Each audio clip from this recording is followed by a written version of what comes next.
إن هذا القرآن يهدي للتي هي أقوم ويبشر المؤمنين الذين يعملون الصالحات أن لهم أجرا كبيرا.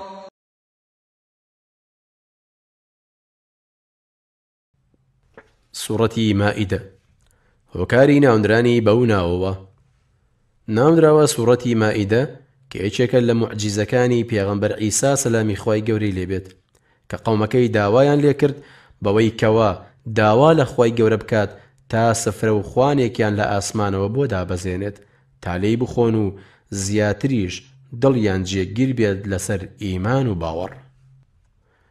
پێناسەیەکی ئەم سوورەتە: یەکەم، سوورەتی مائیدە سوورەتێکی مەدەنیە. دووهەم، یەکێکە لە سوورەتە درێژەکانی قورئانی پیرۆز کە ژمارەی ئاەتەکانی بریتیە لە 120 ئاەت. سێەم، واروەها پێنجەم سوورەتە لە ڕیزبەندی لە ناو سوورەتەکانی قورئانی پیرۆزدا. چوارەم، سوورەتی مائیدە لە دوای سوورەتی فەتح دابەزیوە.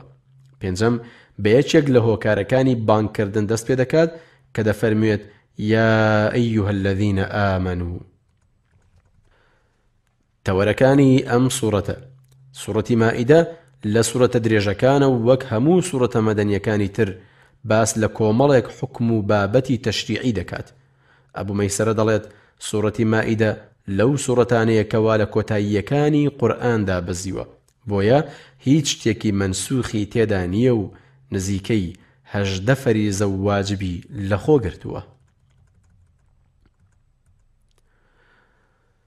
و هەروەها فەرمان دەکات بە باوەڕداران کەوا پابەند بن بە پاراستنی بەڵێن و پەیمانەکانیانەوە لە هەموو بوارەکانی ژیانیاندا و ڕازی بوون بەو شتە پاک و حەڵاڵانەی کەوا خوای گەورە پێی بەخشیون.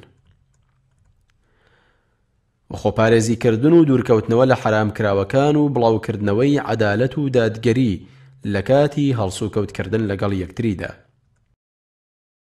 بەهۆی ئەوەی کەوا نوێژکردن یەکەم پەیمان بوو کە لە جوولەکەکان وەرگیرە و لە هەمان کاتیشدا پارێزگاریان لێی نەکرد، بۆیە خوای گەورە لە سەرەتاکانی ئەو سوورەتەدا و دوای باسکردنی شتە حەڵاڵ و پاکەکان باس لە دەستنوێژ و چۆنیەتی دەستنوێژگرتن دەکات.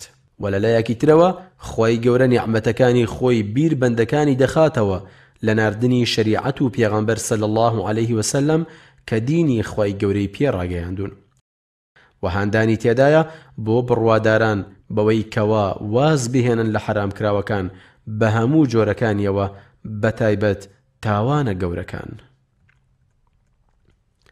و هەروەها دۆکۆکی دەکاتەوە لەسەر فەرمانکردن بە چاکە و چاکەکاری و ڕێگریکردن لە خراپە و خراپەکاری.